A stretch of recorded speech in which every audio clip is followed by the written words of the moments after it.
secondes. Un, deux. Test en français. Un, deux. Ah, pas pire. M'entendez-vous? Êtes-vous réveillés? J'ai dit, êtes-vous réveillés? Hey, on est à Laval, on veut réveiller Laval. J'ai besoin de plus fort que ça. Êtes-vous réveillés?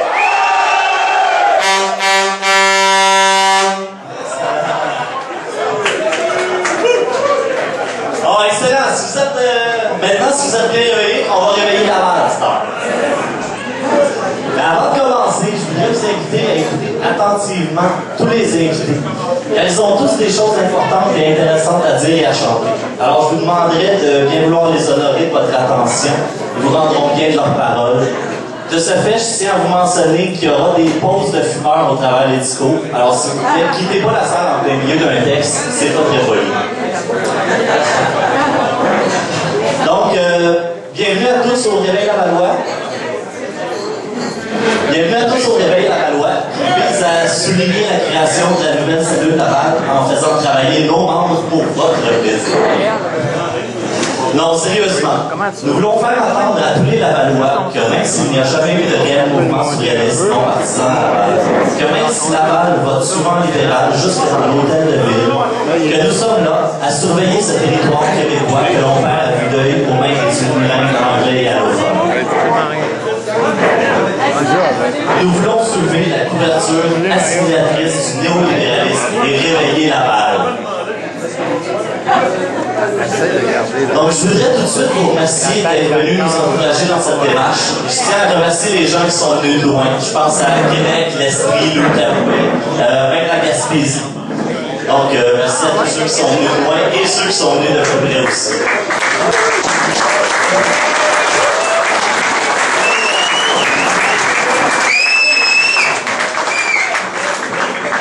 De ce fait, pour briser la glace, j'ai moi-même écrit un petit texte. S'il vous plaît, soyez indulgents, je ne suis pas un habitué de la scène. Alors, ça va comme ça. Oui, c'est ici Laval. Tantôt, quand vous avez crié, vous l'avez un peu répété. Laval pensait dormir jusqu'à une nouvelle ère. De toute façon, elle n'avait rien d'autre à faire. Ses citoyens préfèrent se taire bien évachés dans leur canapé. Ils se laissent berner. Ils doivent attendre leur disparition ou la fin de leur civilisation. Pourtant, le contexte actuel démontre une carence démentielle dans l'intégration des étrangers, une mollesse à franciser.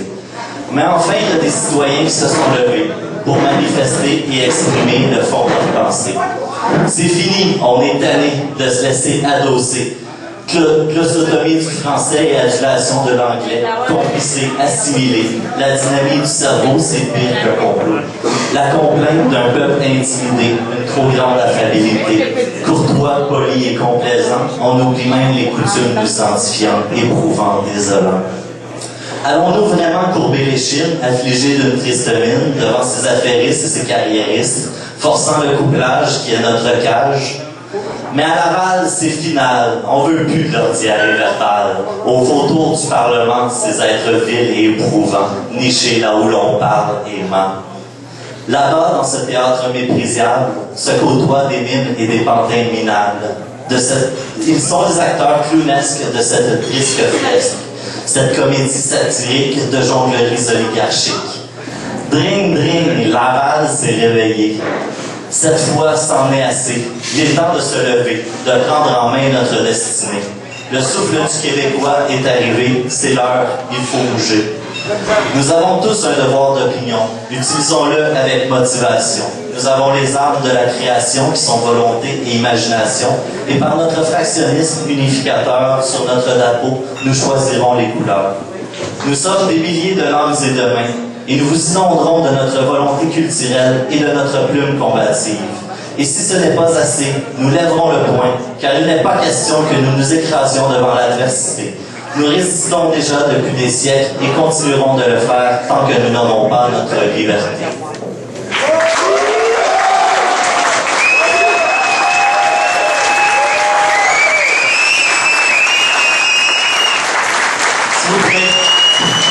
S'il vous plaît, gardez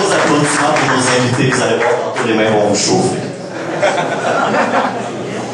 Alors, Lucas Duvernay a écrit en date du 24 avril 1834 dans le journal La Minerve.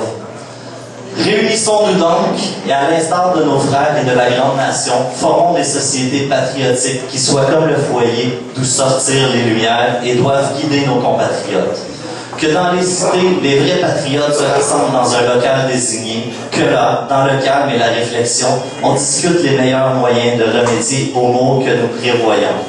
Que les membres les plus éclairés se présentent à chaque réunion avec un discours, une pièce de verre, fruit de leur inspiration et propre à entretenir, à ranimer le feu sacré de l'amour de la patrie. Sois-en éclairant la conduite de nos gouvernements, soit en accordant un juste tribut de louange aux éloquents et braves défenseurs de nos droits, aux Papineau, aux Bourdage, aux Vigée et tous les autres.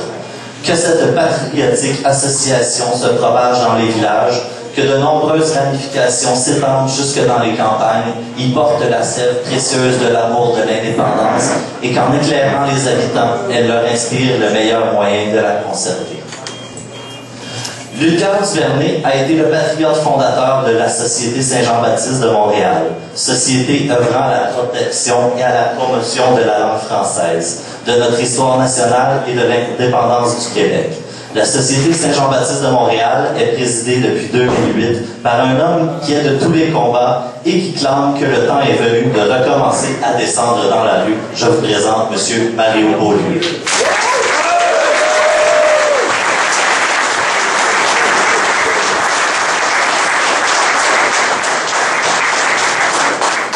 Bonsoir, merci d'être là. Merci à Michel Cole de m'avoir invité et de cette initiative.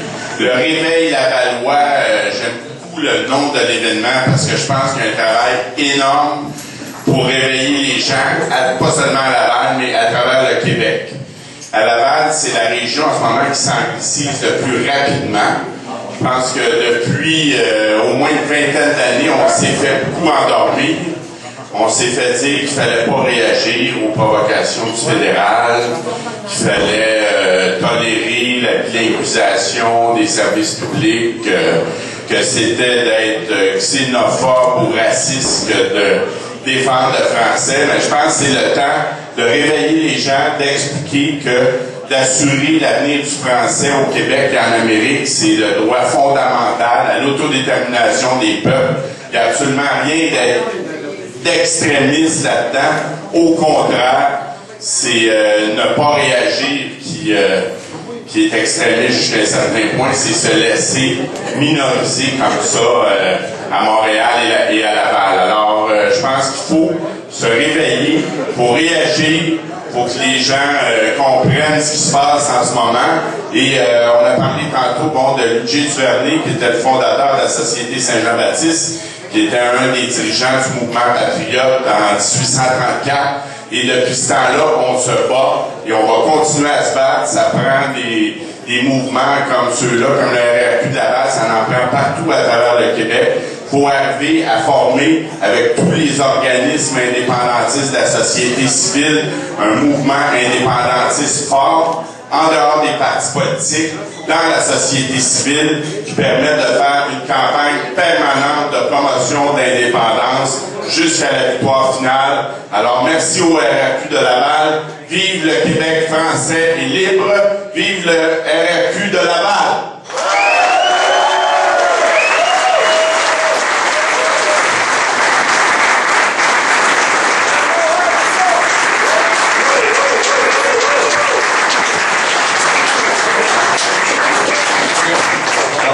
Mon second invité est professeur et militant indépendantiste. Il a fondé avec Patrick Bourgeois le journal Le Québécois, Québec Radio, les productions du Québécois, ainsi que le réseau de résistance du Québécois.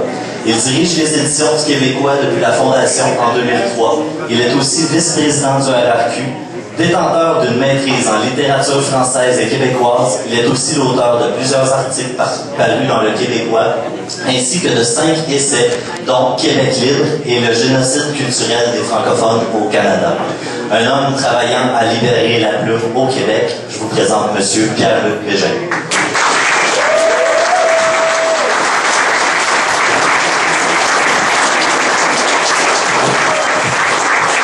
Merci beaucoup, Michel. Merci à tout le monde d'être là. Je suis vraiment content d'être parmi vous, de voir que vous êtes nombreux à vous être déplacés pour ce Réveil Lavallois, ce lancement de la nouvelle section du RRQ pour Laval. Puis je voudrais, dès le départ, saluer le travail de Michel, de toute son équipe, de toute la section. Ça nous fait vraiment du bien, ça nous redonne de l'énergie de voir que, justement, il y a des gens qui se réveillent un peu partout au Québec, particulièrement à Laval. Donc, merci Michel, puis allez-y donc une bonne main d'applaudissement pour Michel.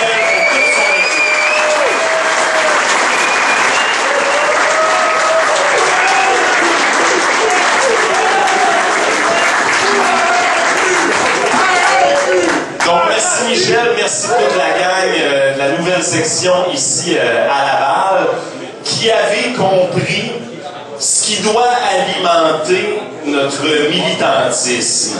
Puis dans le fond, il y a deux choses dont je voudrais vous parler brièvement ce soir. Deux valeurs qui, d'après moi et d'après le RRQ, doivent être au centre de notre vie militante, de notre militantisme. C'est-à-dire tout d'abord l'esprit d'engagement, puis d'autre part l'esprit festif. Je pense qu'on a là deux valeurs qui sont au cœur des événements du RRQ depuis le début, au cœur de l'engagement militant au RRQ depuis le début. Puis ça, la gang de Laval semble avoir bien compris. Tout d'abord, l'esprit d'engagement, qu'est-ce que ça veut dire? Ça veut dire que pour nous, si nous sommes ici ce soir, si nous sommes des membres ou des militants du RRQ, c'est que l'indépendance du Québec, ce n'est pas qu'une préférence pour nous, c'est une conviction. Puis on fait le choix de s'investir réellement dans ce combat-là. Puis c'est cet investissement-là, cet esprit d'engagement qui a manqué au peuple québécois depuis 15 ans. Parce que qu'est-ce qui est arrivé en 1995? Il est arrivé quelque chose de fantastique. 63% des francophones, donc 63% de ce que nous sommes comme peuple francophone au Québec, avons dit oui. Dans la population du Québec, presque 50% de la population a dit oui en 1995. Mais après ça, bon, à cause des hésitements du gouvernement péquiste, bien entendu, mais aussi à cause du fait que le choix de l'indépendance était une simple préférence pour beaucoup de citoyens, le mouvement a commencé à s'écraser un peu, à faire des compromis, à être dans l'attente des fameuses conditions gagnantes. Si on décide que l'indépendance, pour nous, c'est pas simplement une préférence, mais c'est quelque chose de profond, c'est une conviction, ben on reste pas dans l'attente, on agit. On passe à l'action, puis on s'investit réellement. Puis ici, à Laval, des hommes, des femmes autour de Michel Coll puis de la gang du RRQ ont décidé qu'il fallait s'engager pour vrai, passer à l'action. Comme partout au Québec, les gens dans les sections du RRQ ont décidé que l'indépendance, c'était pas une simple préférence, mais c'était un véritable engagement. Puis pour ça, ben, je remercie fraternellement tous les militants du RRQ parce que c'est par un engagement réellement profond que l'indépendance va se faire. Si l'indépendance pour nous n'est qu'une simple préférence, puis qu'on n'investit pas du temps, de l'énergie dans la cause, ben il faut peut-être pas attendre après les politiciens professionnels pour régler ça à notre place, parce qu'on a vu que depuis 15 ans, ben ça n'a pas donné beaucoup de résultats. Nous, comme citoyens, on va atteindre des résultats parce que notre engagement est profond. Première des choses.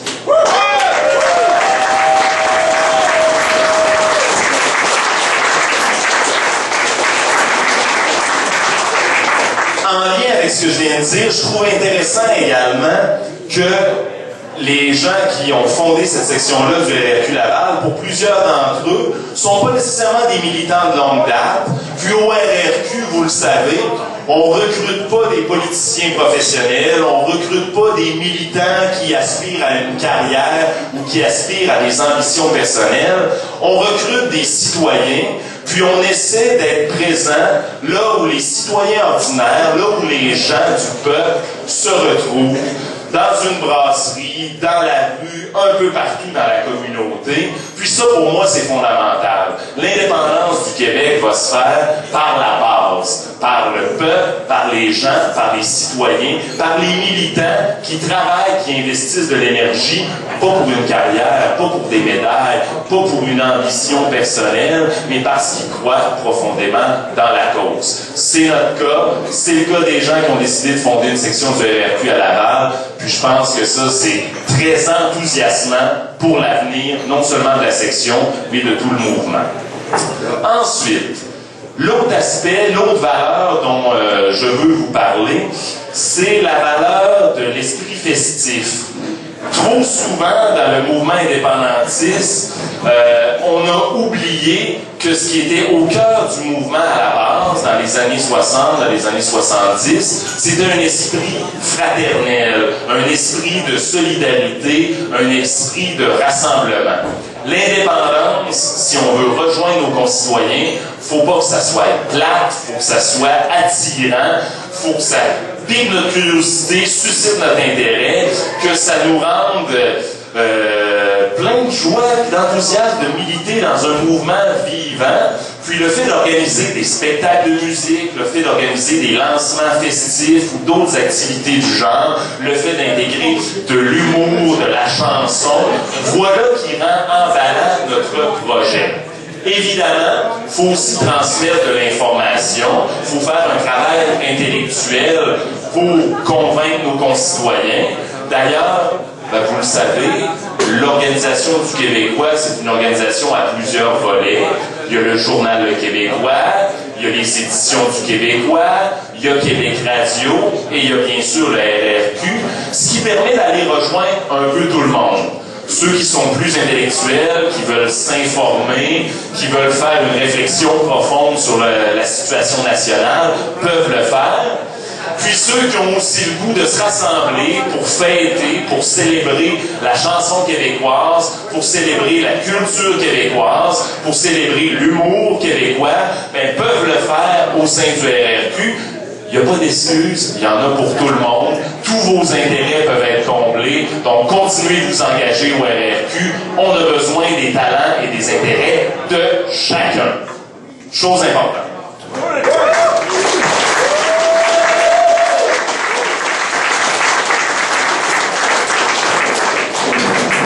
Puis tiens, j'ajouterais peut-être une troisième valeur. Après l'esprit d'engagement, après l'esprit festif et l'esprit de fraternité, de solidarité, ce qui anime évidemment le RRQ, nos militants, notre discours, c'est un certain esprit de révolte, c'est un certain esprit d'indignation. Si on veut un pays du Québec, si on veut changer la situation politique, c'est pas simplement pour changer de couleur de drapeau. C'est parce qu'on est écœuré de se faire voler, de se faire exploiter, de se faire discriminer. C'est parce qu'on en a plein le dos, pour pas dire plein le cul, de voir que la langue française recule, de voir que nos ressources naturelles nous sont volées sans qu'on ait une maudite scène pour ça, de voir qu'on a un gouvernement qui marche sur la corruption, avec un gouvernement fédéral qui a aussi montré son état de corruption absolue. On est tanné, puis on est là pour crier qu'on est tanné.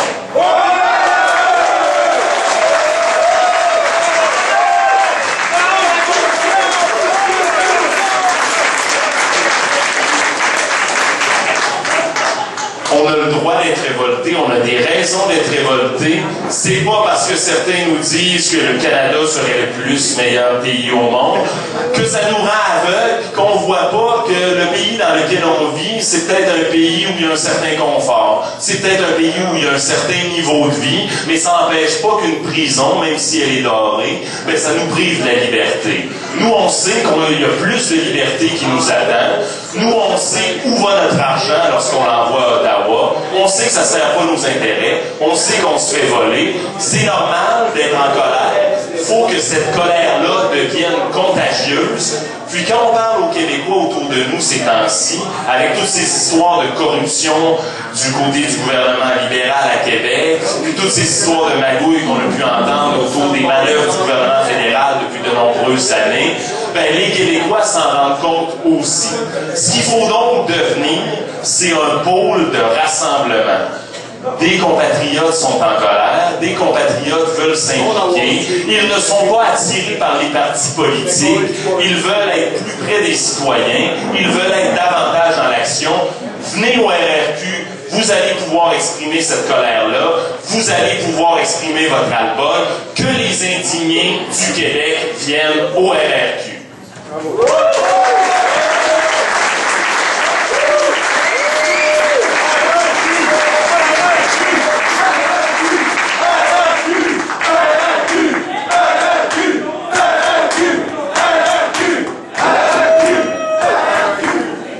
J'ai le goût de vous dire que si vous voulez développer la section Laval, soyez contagieux dans votre enthousiasme, dans votre militantisme pour l'indépendance du Québec, puis allez chercher tous ces citoyens qui sont devant leur téléviseur et qui se disent « ça n'a pas de bon sens ». Le français recule à Montréal, le français recule particulièrement à Laval, la région qui s'anglicise le plus au Québec. Je pense que Mario l'a mentionné.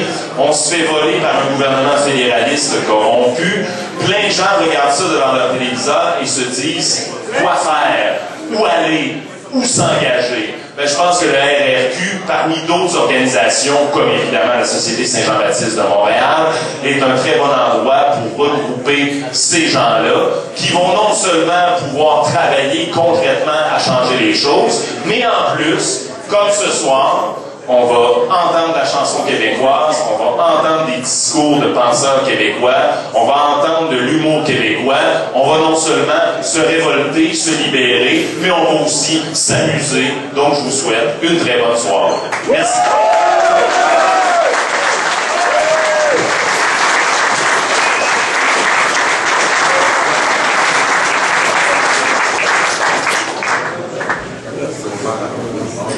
J'aimerais, avant de continuer plus loin, j'aimerais inviter chaque membre du RRQ Laval à venir se présenter ici en avant. Juste question que les gens vous voient, identifient qui fait partie du RRQ Laval ici. S'il vous plaît, tout le monde. Marcel aussi, j'aimerais que tu te lèves. Marcel. Ouais, Marcel.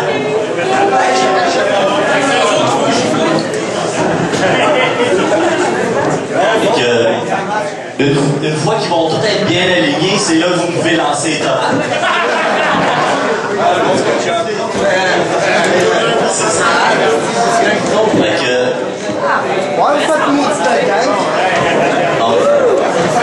Voilà. Nous vaincrons!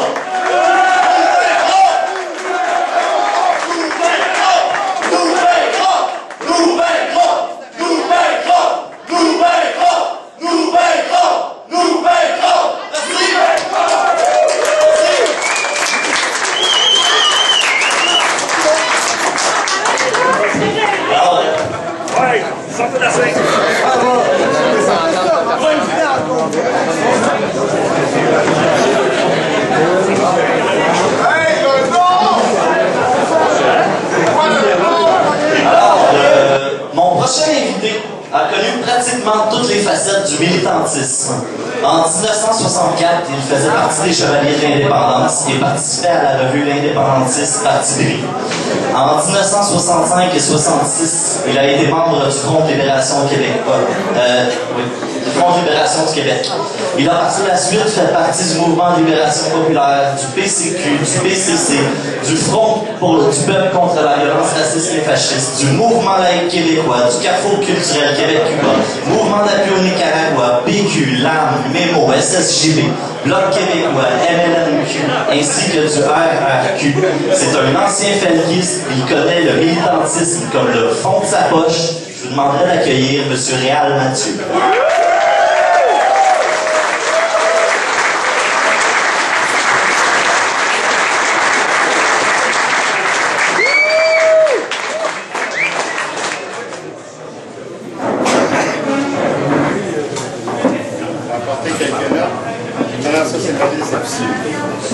C'est ma déception.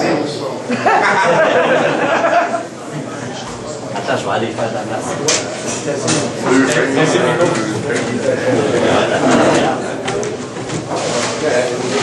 On envoie là un matin. Quelques tournées.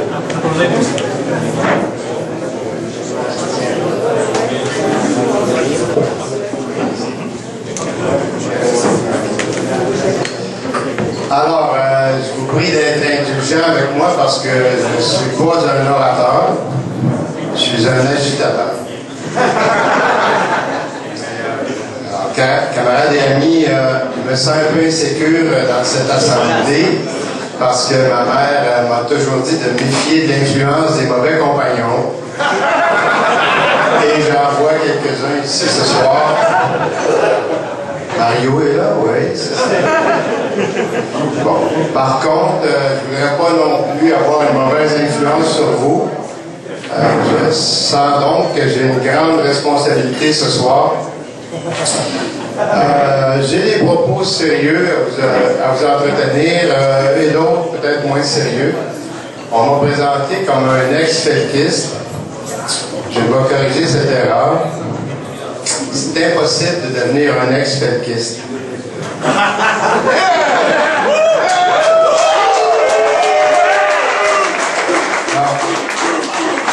Je pense que vous n'avez pas compris. Alors, je vais vous citer deux cas, OK?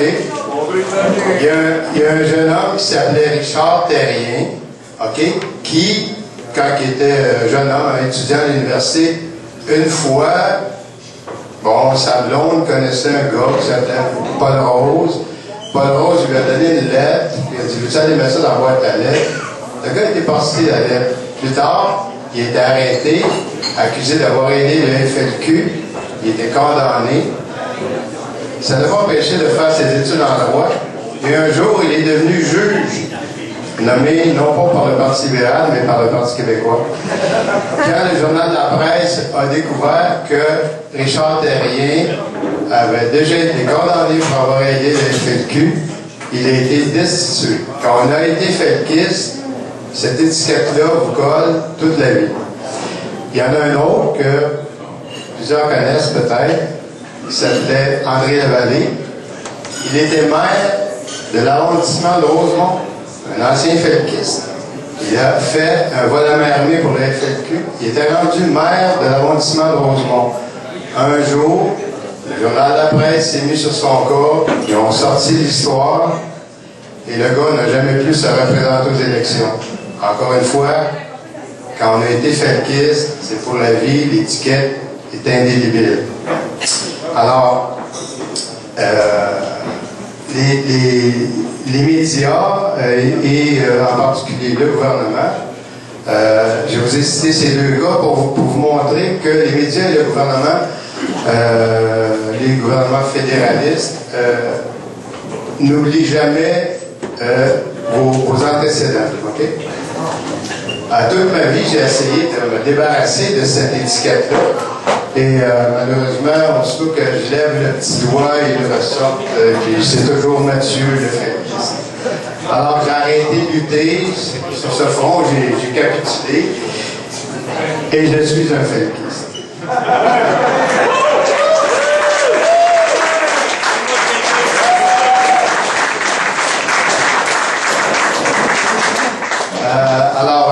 Pour vous illustrer quelle forme ça peut prendre, je vais faire un petit rappel. L'an dernier, au mois de septembre, avec quelques camarades, et il y en a qui sont ici, j'ai lancé une campagne d'affichage pour faire tomber le gouvernement Charest. On avait constaté qu'il y avait une faible majorité à l'Assemblée nationale. Alors j'ai suggéré aux lecteurs des vigiles d'aller coller des affiches pour dénoncer la corruption. L'affiche disait simplement « Votre député a voté contre l'enquête sur la corruption. Il est complice du système, exiger sa démission. » J'ai juste simplement suggéré d'aller coller des affiches. Et j'ai pas dit d'aller attaquer des lampadaires à la torche acétylène ou de frapper des poteaux à coups de hache, là. Juste coller des affiches. Okay? C'est pas du terrorisme. Okay? La réaction du gouvernement a été... C'était comme si j'aurais demandé aux gens d'aller couper la tête à Jean Charest avec une hache.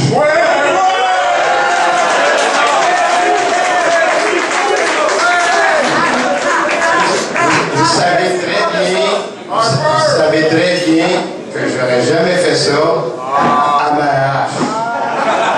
C'est trop salissant. La merde aurait jailli de partout. Alors, suite à cette campagne d'affichage-là, il y a eu des réactions jusqu'à l'Assemblée nationale.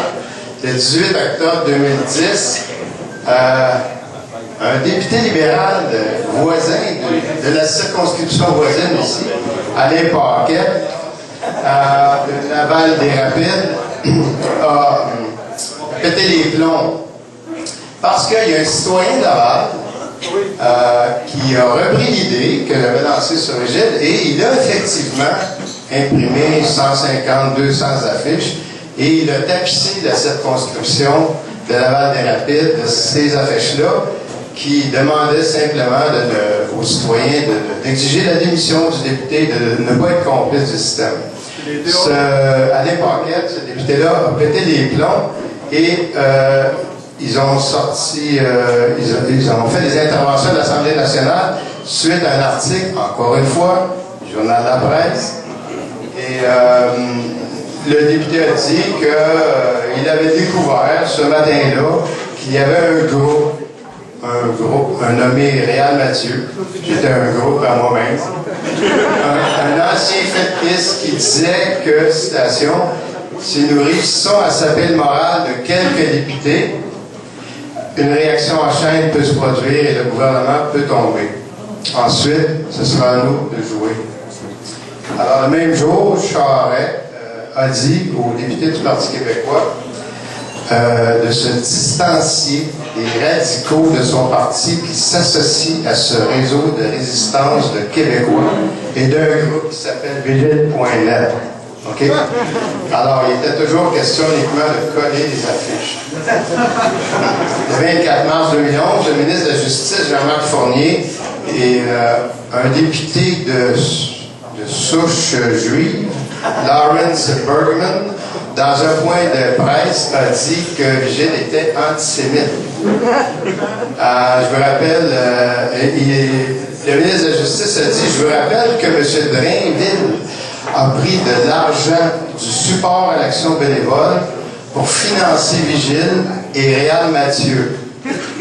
Aujourd'hui, on demande une chose assez simple, dénoncez-le. Alors, vous vous rendez compte? Il était question d'affiches collées et le ministre de la Justice intervient à l'Assemblée nationale pour faire un lien entre le Parti québécois qui finance Vigile.net, Vigile.net qui publicise une idée de Réal Mathieu et finalement Réal Mathieu qui est un ex-felkiste. Donc on a fait l'association entre le Parti québécois et la violence. Donc ça là, ça va me suivre toute ma vie et les gens avec qui je travaille le savent. En conséquence de ça, par contre, il faut savoir que le financement de Vigile.net a monté en flèche. Vigile a atteint en un mois son objectif de financement annuel.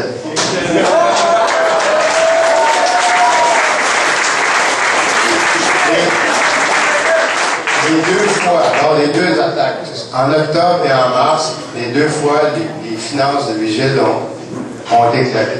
Attaquez-nous! Alors, exactement, être attaqué par l'ennemi est une bonne chose. Il faut se rappeler de ça. Il y a un vieux sage chinois qui s'appelait Mao Tse-tung qui a écrit un livre là-dessus qui disait « Être attaqué par l'ennemi est une bonne chose ».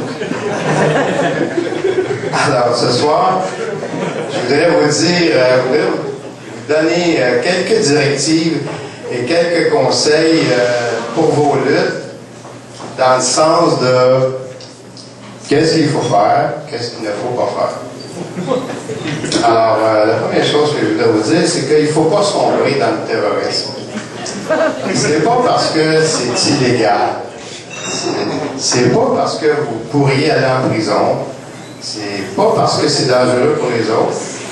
C'est pas non plus parce que vous pourriez y perdre la vie. Parce que, vous savez, on a beaucoup parlé des victimes de FETQ.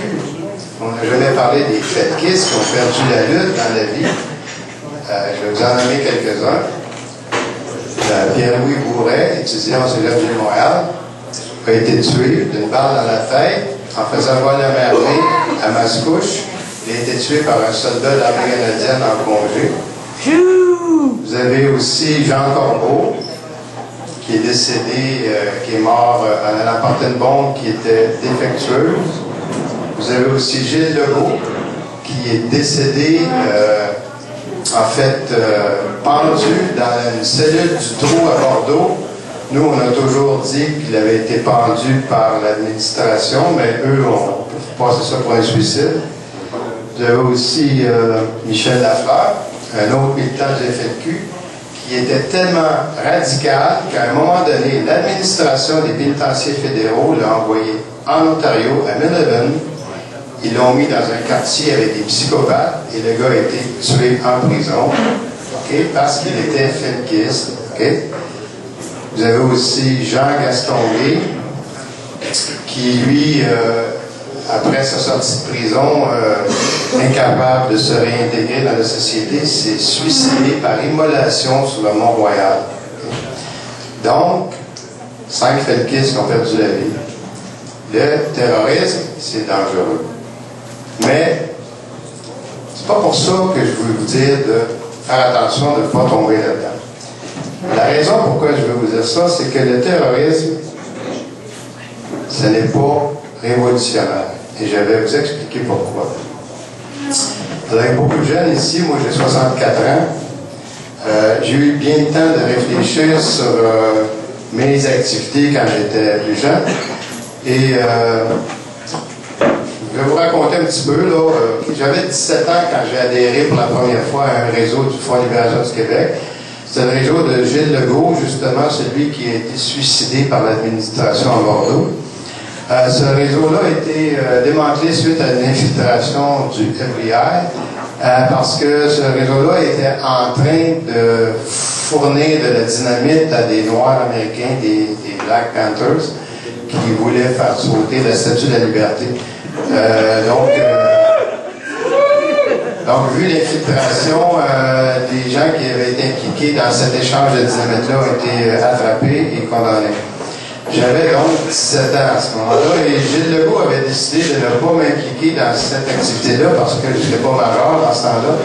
Être majeur, c'était 21 ans. Donc, j'ai échappé à cette rafle-là, mais l'année suivante, ou en fait quelques mois plus tard, j'ai adhéré à un autre réseau, celui de Pierre Vallière à Chamblayon, dans lequel je me suis adonné à d'autres complots et attentats. J'ai été responsable pour un bout de temps du réseau d'action de notre groupe, parce que notre groupe comportait 2 réseaux, le réseau de propagande et le réseau d'action. Et de façon assez significative, la première action que le réseau d'action a faite, c'était de voler une machine à imprimer, du papier et de l'encre. Donc, vous comprenez qu'on mettait l'accent sur la propagande. On avait des journaux, éditions étudiantes, éditions universitaires, éditions ouvrières. Ensuite de ça, on a volé de la dynamite, des armes, on a fait des vols à main armée, on a mis des bombes. On pourrait dire qu'on était des étapistes.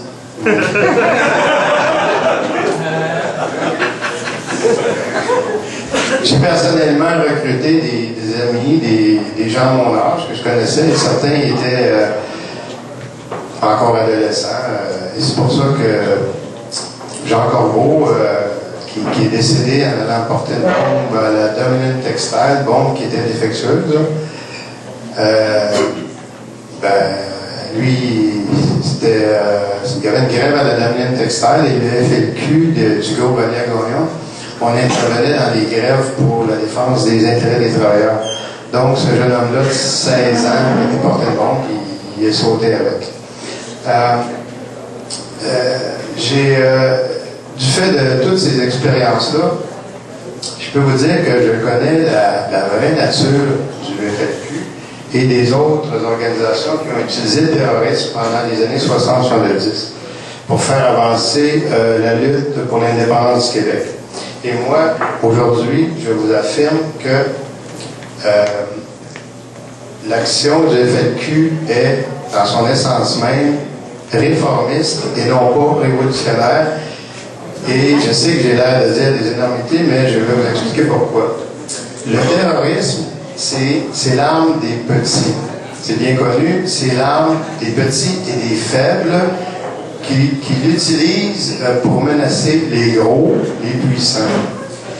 Parce que quand tu es fort, tu fais la loi, tu fais les lois et tes actes ne sont plus du terrorisme, ne sont pas illégaux. Tu peux faire la guerre et c'est légal parce que tu es fort, tu es l'État.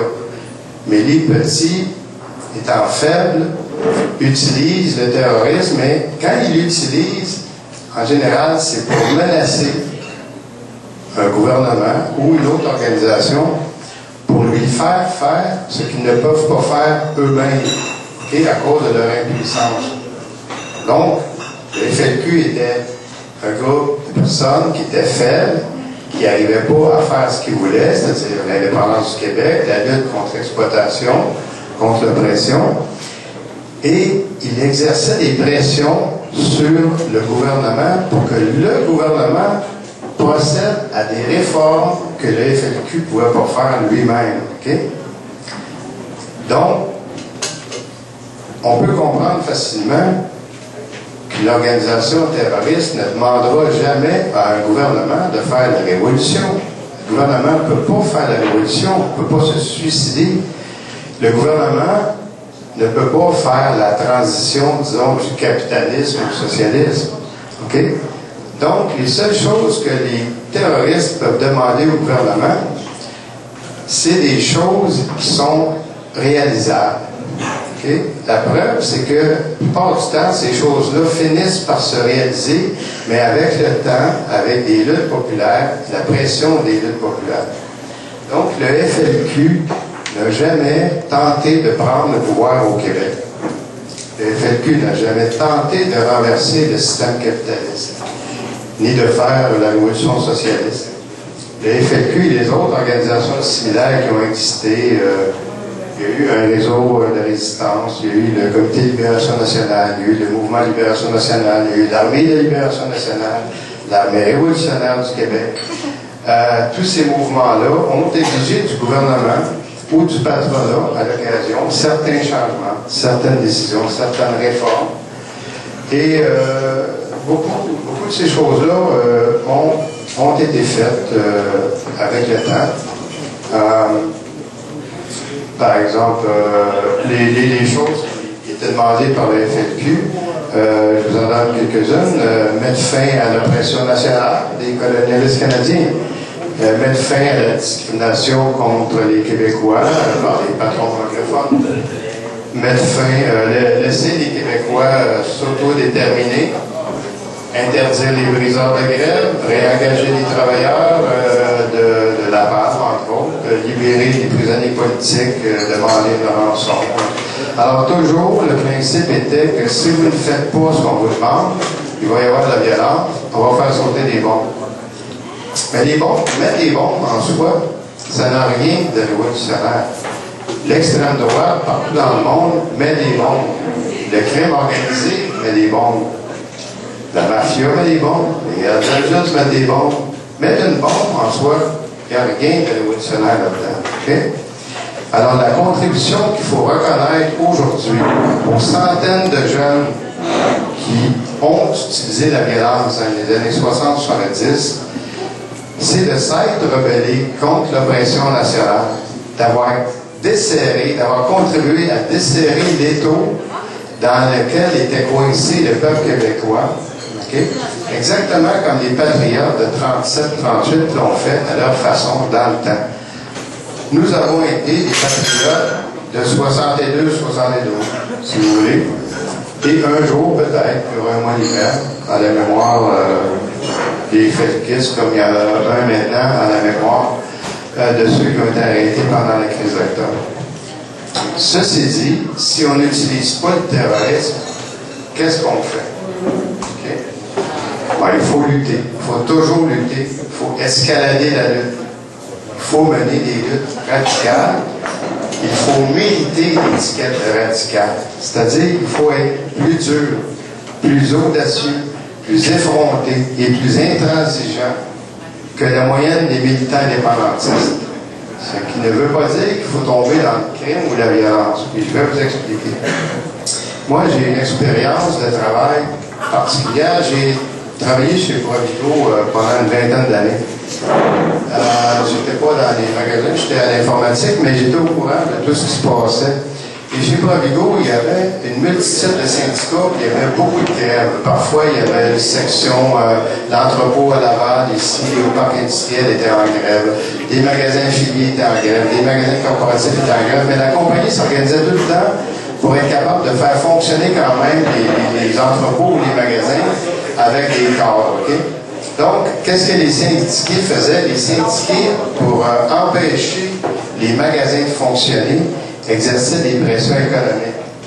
Et parmi les moyens qu'ils utilisaient, par exemple, ils pouvaient entrer dans un magasin qui était supposément en grève, mais qui opérait quand même, et ils foutaient le bordel dans le magasin. Ils créaient le chaos dans le magasin. Ils pouvaient, par exemple, remplir 50 paniers bien pleins et les laisser à la caisse. Ils pouvaient se promener dans les allées et accidentellement échapper un coquetard de ménace, fendre malencontreusement un sac de farine.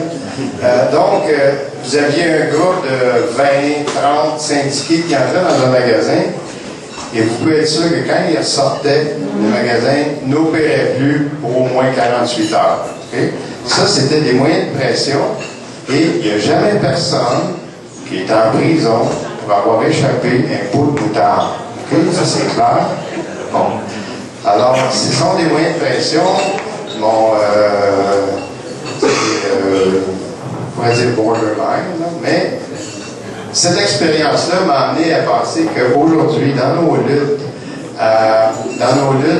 par exemple pour la défense du français ou pour le respect de nos droits, on peut utiliser des formules similaires de pression économique sur des commerces qui ne nous respectent pas.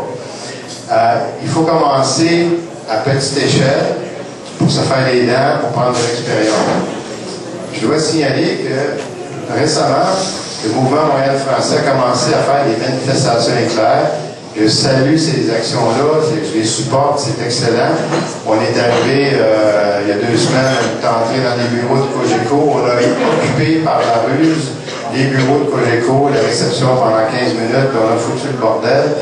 Et ce genre d'opération-là pourrait se reproduire bientôt. Il faudrait que ça soit mieux planifié, qu'on explore les lieux avant pour être sûr d'être capable de rentrer en dedans. Parce que souvent, ils sont prévenus, parce qu'il ne faut pas se leurrer, il y a des informateurs. Donc, il faut utiliser des nouvelles méthodes d'opération.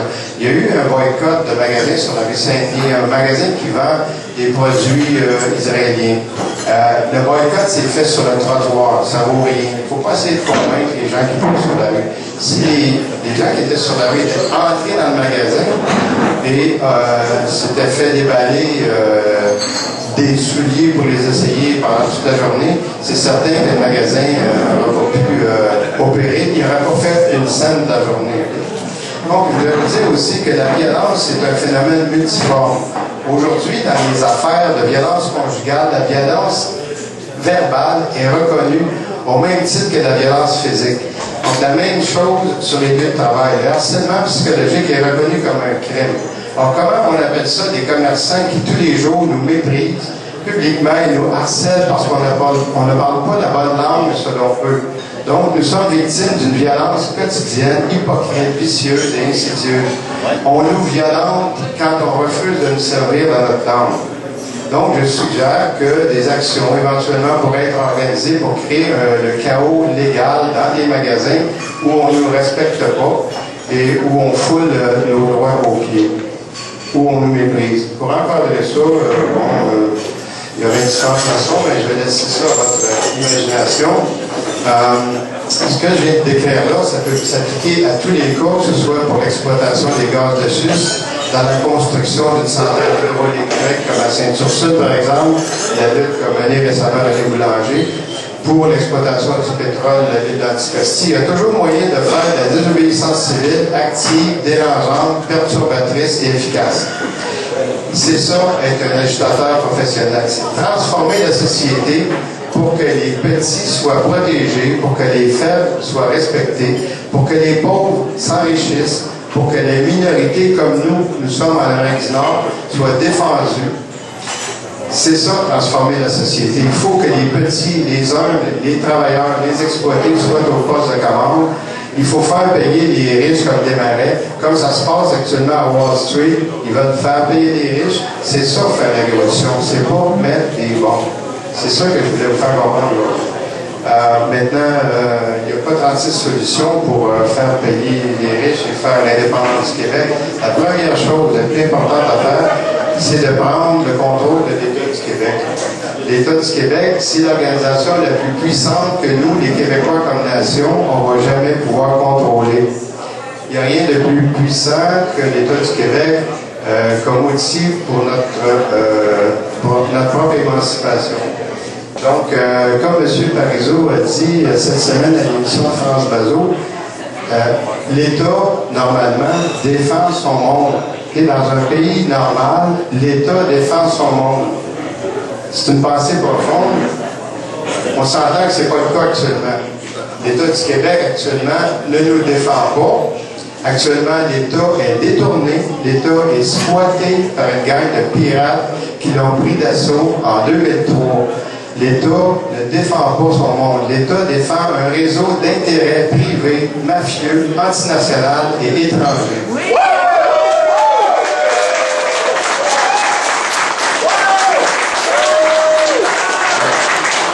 Alors, il faut, je vais conclure là-dessus, il faut de toute évidence, de toute urgence, reprendre le contrôle de l'État du Québec pour fermer le robinet. On a affaire à un gouvernement qui n'a que 2 voix de majorité. Alors, si j'étais un terroriste, je vous dirais, on n'a qu'à trouver 2 députés libéraux et les envoyer à l'hôpital pour 2 mois. Je ne vous dis pas ça, je vous dis le contraire. Écoutez, ne faites pas ça. Il faut s'entraîner à faire tomber le gouvernement par l'action des citoyens, par l'action des masses populaires, parce que cette expérience, on va en avoir besoin tout à l'heure avec les Legault ou avec le Parti québécois, qui que ce soit qui va remplacer les libéraux. Le PLQ et Charest actuellement, c'est notre punching bag pour se faire des muscles, pour développer nos réflexes, pour être plus fort, plus tard, quand la vraie partie va se jouer pour l'indépendance du Québec. Il faut escalader nos luttes, la dénonciation de la corruption, la dénonciation du contrôle de la mafia sur notre État, de la collusion, du pillage. Ça, c'est juste du réchauffement. Ça va finir par avoir son effet en démoralisant notre ennemi, en encourageant nos troupes. Le mouvement du 24 septembre, c'est le bon exemple. Donc, il faut résister, mais il faut aussi frapper nos ennemis, les attaquer de toutes les façons, et c'est ainsi que nous vaincrons.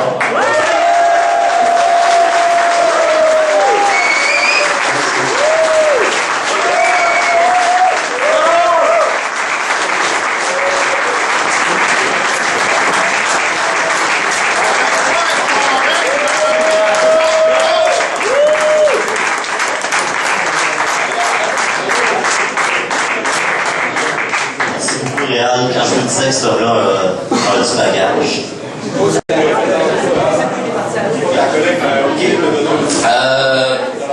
faire un autre petit tirage. Je vais tirer 4 billets. Ça avance. Alors, le numéro 219.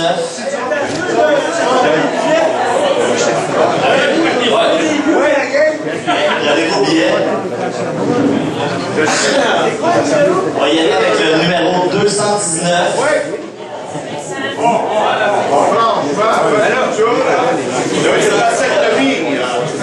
Le numéro 274.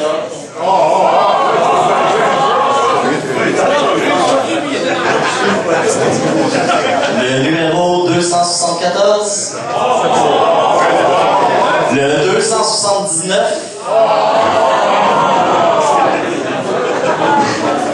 Les dames sont pas là.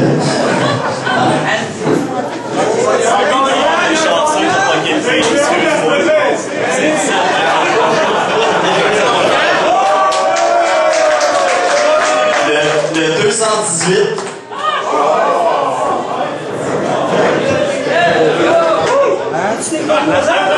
Et je renomme le 274. Je vais en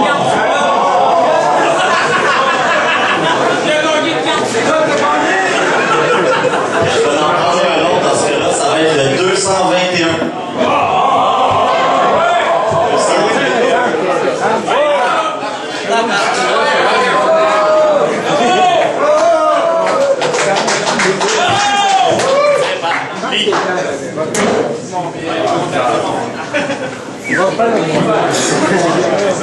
Ok, je voudrais juste prendre 2 petites secondes parce que je pensais que Mario ou quelqu'un d'autre le fait. Je voudrais juste insérer ici la petite marche, en fait la petite marche, la grande marche pour l'indépendance qu'il va y avoir. En fait, ça se passe le 28, c'est une marche pour 4, le 29, merci. Le 29 pour 4 sur l'indépendance. C'est une marche qui va partir à partir de la place du Canada, qu'on veut qu'il devienne la place des Patriotes, et puis qui va se terminer en avant de l'hôtel de Ville de Montréal, là où il se tient la vigile. J'inviterais les gens à venir en grand nombre. C'est Cap sur l'indépendance, en fait, c'est le regroupement qui relie le RRQ, la Société Saint-Jean-Baptiste, puis tous les plusieurs mouvements indépendantistes, en fait, qui ont décidé de se rallier à cette organisation-là, ou à ce rassemblement d'organisations-là. Donc voilà, le 29 octobre, à 14h. Métro Bonaventure. C'est près du métro Bonaventure.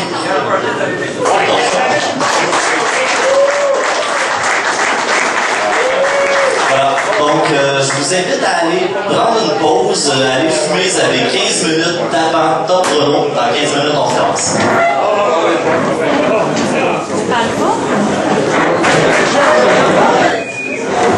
Salut! Hey, j'ai un super asiatique, je dis tout de suite, un coup de la main devant moi. Bon, ben, c'est ça, je suis nerveux. Je parle pas souvent devant le monde, je suis pas un grand orateur moi non plus, puis je suis pas un historien non plus. Fait que j'ai fait des petites recherches, je me suis fait envoyer des affaires. Fait que je vais vous faire une petite anthologie d'avant, on va commencer comme ça. Je vais vous conter une histoire, celle d'une île qui est devenue une ville. Ça y a pris plus de 300 ans, mais au bout de la ligne, elle a fait grandir un copière et ancré dans ses convictions. La preuve, vous êtes là à soir! C'est avec une population de près de 400 000 habitants, dont 66 ont pour langue maternelle le français. On s'explique mal en esti pourquoi on a de la difficulté à se faire servir dans notre langue aujourd'hui. C'est en 1636 que les jésuites se voient concéder la seigneurie de Jésus. En 24 ans, ils n'ont pas fait grand-chose. À part des églises, là, ça n'a pas monté fort. C'est seulement après ça que la colonisation débuta, après le transfert de la concession par François Morancy de Laval, le premier évêque de Québec, qui lui-même l'avait obtenu en échange de l'île d'Orléans, qui appartenait à François Berthelot, secrétaire du roi, qui l'avait lui-même acquise des Jésuites. C'est une en esti des passages ici. Eux autres, qui étaient partout dans ce temps-là, tu sais. Il la garde finalement pendant 3 ans en sa possession pour ensuite en faire don au séminaire de Québec, qui reste propriétaire jusqu'en... Oh, je suis même pas capable de les mandates. 1854. Vous voyez bien que je suis pas un grand orateur, mais c'est beau pareil. Fait que, écoute, pendant 200 ans, cette île est exclusivement agricole et plusieurs paroisses ecclésiastiques y voient le jour. Faut pas oublier que pendant ce temps-là aussi, à un moment donné, il restait juste 3 Québécois sur l'île entourés d'Iroquois. Tabarnak pour être résistant en sacrament. C'est au début du 20e siècle que l'île a commencé à s'urbaniser par la création de Laval des Rapides et village de la Mort-à-Plouffe. Évidemment, à cette époque, les Montréalais prisaient cette ville comme un endroit de villégiature par excellence, d'où la création de Laval-sur-le-Lac. Donc, on va faire le décompte. On a eu les Jésuites qui venaient de la France, François Berthelot qui venait de la France, Monseigneur François Morancy de Laval qui venait de la France, puis le séminaire de Québec. Comment ça qu'on se fait guider par des Anglais ici, sacrément? Pouvez-vous me dire ça? Aujourd'hui, j'aimerais vous rappeler qu'on se bat beaucoup pour le français à Laval et que partout, il n'y a jamais eu de propriétaire anglais. C'est grave, en esti. Fait que je vous laisse réfléchir à ça un petit peu. Ça, c'est ma commande d'épicerie. On va changer de part. Suite à l'adoption par la Chambre d'Assemblée du Bas-Canada de l'Acte des chemins, qui obligeait les habitants à la corvée pour l'entretien des routes et à payer une certaine somme, plusieurs actes de désobéissance civile et des manifestations ont lieu à Montréal et des alentours. Pardon? Oui, ben c'est ça, on est là pour ça. Une de celles-ci s'est tenue à Sainte-Rose le 15 octobre 1796. Ça fait longtemps qu'on se bat, très longtemps. Charles-François Fabière a tenu un discours considéré comme séditieux et diffamatoire contre la Chambre. Ça lui a pris 1 an de prison. Qui est-ce ici qui est prêt à faire 1 an de prison pour se battre pour notre liberté? Moi, je le suis, en tout cas. Ça, c'est clair. Toutes ces manifestations et soulèvements étaient une conséquence de la révolte française toute récente. Il y avait et il y a toujours une vague de sympathie pour les révolutionnaires et cela donnait des ailes de liberté pour les habitants du Bas-Canada. Et qu'on continue encore et toujours à avoir cette soif de liberté. Merci. Je vous redonne Michel.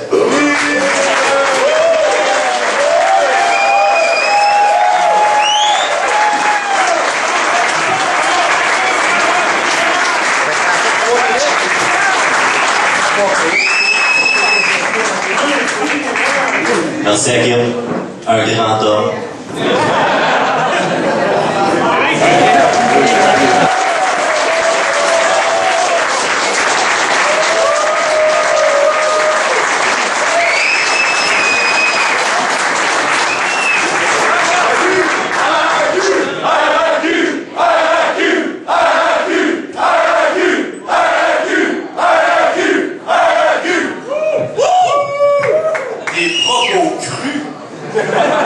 Dire de quoi, à soir, j'aurais dû amener ma mère. Parce que ma mère a tout ça, tout ça, quand même.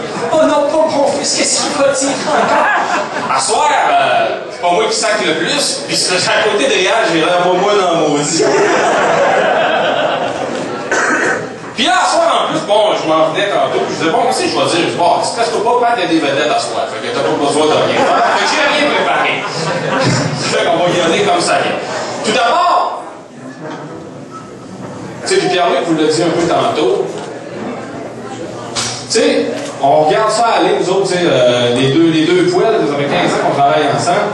Tu sais, on voit de plus en plus de militants qui arrivent. Tu sais, à soir, moi, ça me fait chaud au cœur quand même. Tu sais, tu vois, c'est plein de jeunes, c'est plein de moins jeunes aussi, on les aime aussi.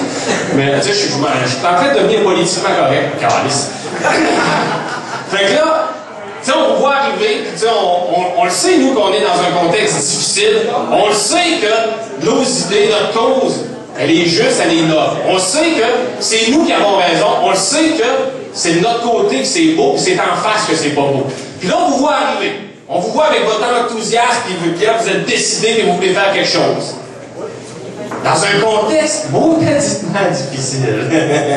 Hein, à soir, ils vous ont dit, ah, c'est le fun, militer, puis c'est agréable, puis vous allez voir, vous allez vous faire des nouveaux amis.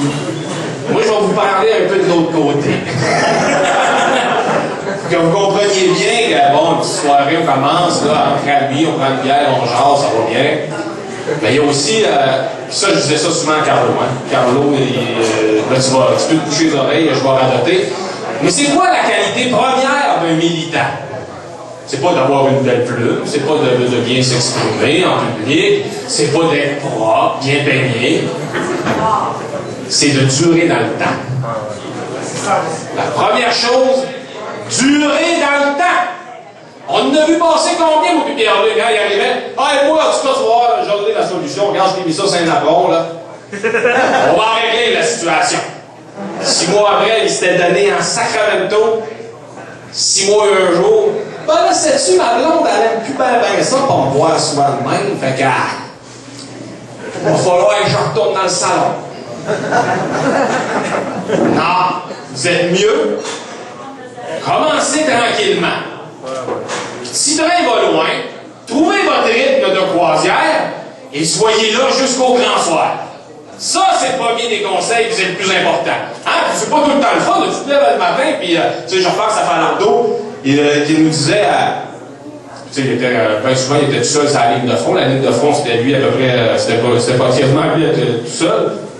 Il disait, tu sais, je me lève le matin, puis il m'a dit, qu'est-ce que je fais ça, je suis fou. Si vous êtes bien parti, puis que vous êtes tough, et que vous travaillez bien, à tous les matins, vous allez vous dire ça. C'est fun, hein? C'est maudit, hey! C'est pas payant, c'est gossant, puis ça va. Puis si à Laval, parce que là, vous avez un beau groupe, ça commence bien. Si vous avez du succès, là, il va arriver des choses. En face, ils ne nous laissent pas bien avoir du succès. On va vous présenter juste quelques... On va ouvrir des anecdotes. On va vous présenter quelques petites anecdotes d'organisation du Québécois. Nous autres, on est fiers parce que, tu sais, au départ, on s'était dit quoi? Nous, il faut travailler, puis avec intelligence. Regardez, tantôt, vous disiez de s'amuser, puis il faut durer. On a réussi à faire des choses qui sont quand même pas piquées des verres.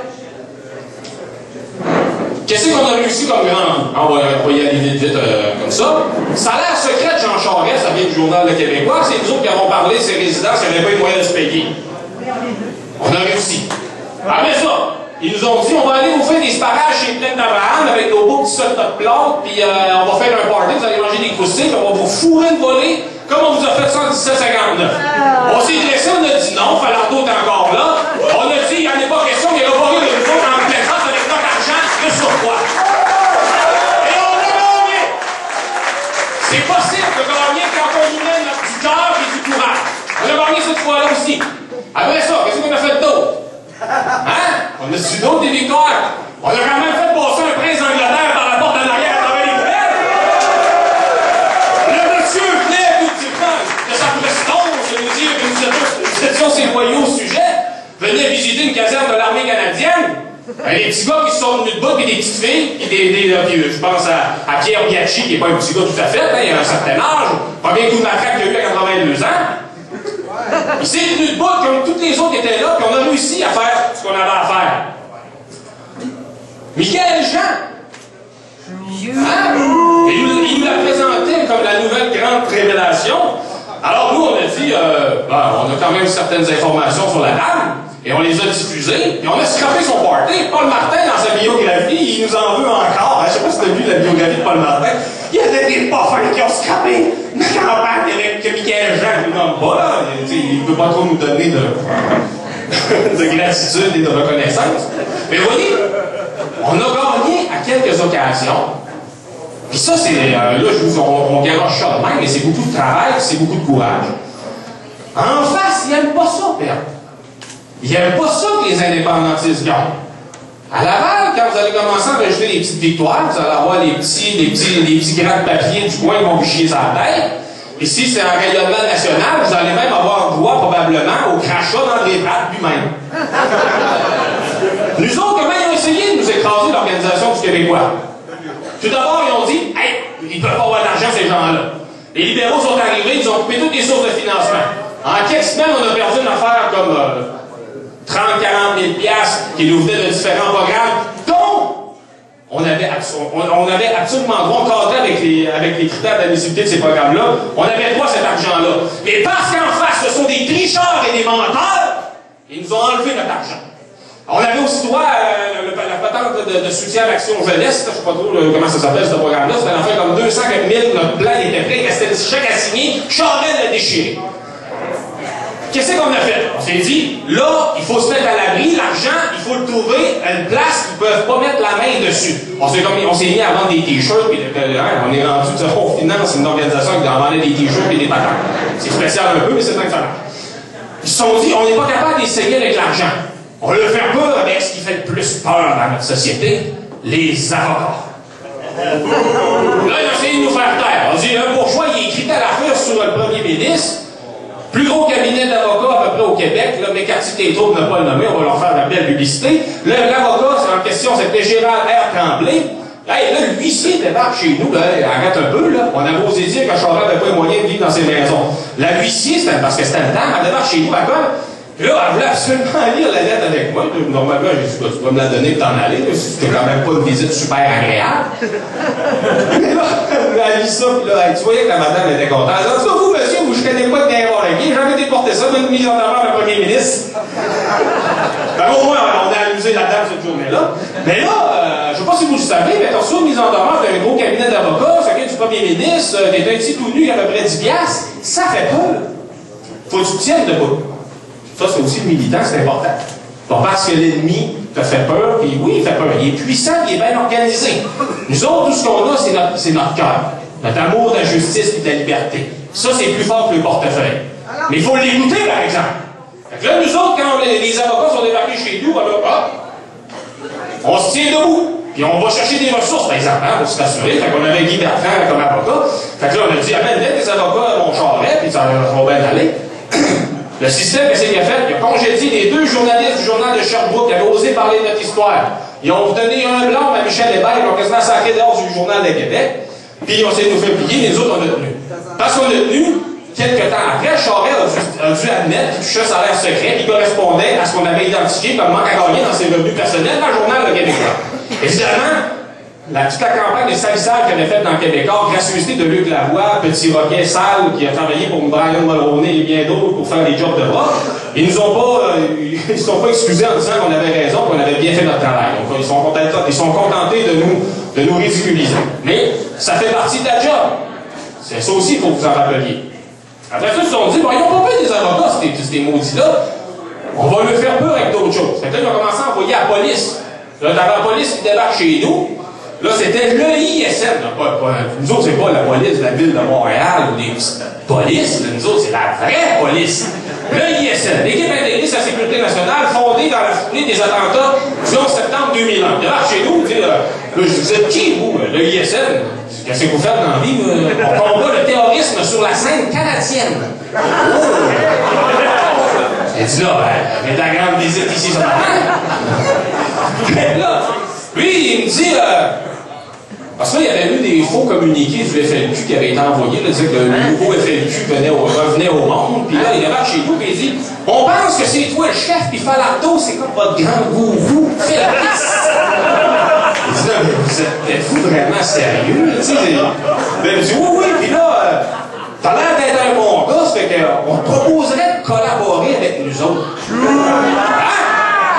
C'est moi, là, mon nom, là. Il est déjà assez bizarre, là, mais moi, mon nom, c'est pas Claude Morin, c'est Patrick Bourgeois. Fait que là, ça a comme. Il est comme pas question qu'on collabore. Mais là, après ça, ils se sont dit qu'on va les taper dans la police. Tantôt, Réal parlait de la campagne d'affichage. Nous autres, on a eu des petits gars à Québec, ils ont mis des autocollants sur une pancarte, puis la police sont arrivés chez eux en pleine nuit, ils ont amené menottes au poignet, au pied, au palais de justice. Puis ça a freiné 1 an de temps sur les procédures. Ils disaient que c'était des dangereux terroristes parce qu'ils avaient collé des feuilles. Après ça, on a vu d'autres à Montréal. Là, je ne dis pas ça pour vous faire peur, c'est juste ça pour que vous soyez conscients. Ils se sont fait pardasser à Montréal et tout ça. C'est que, ça fait, il y a tout ça aussi. Il faut que vous en soyez conscients. Il faut que vous réfléchissiez à tout ça. Il faut que vous vous prépariez. Tu sais, tantôt, je voyais, il s'appelle Kim, là, qui a passé avant moi, mais qui sache beaucoup, là. Kim? Bon. Et là, lui, là, il a commencé, il fait des recherches, tout ça. Ça fait partie de la job de militant, ça aussi. Et là, vous commencez en plus. Là, on va abréger ça, on ne fera pas le tour du contexte politique actuel parce que là, je veux pas vous, là, je vous ai fait peur, je veux pas vous déprimer en plus.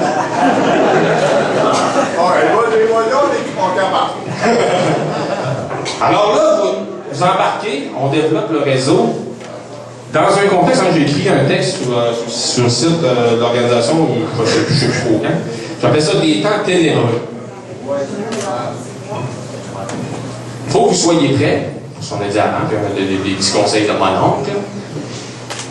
Parce que, puis là je pense à notre ami Falardeau, un des derniers discours qu'il a fait chez nous, t'en rappelles quand l'autre était là, Pierre-Luc était là,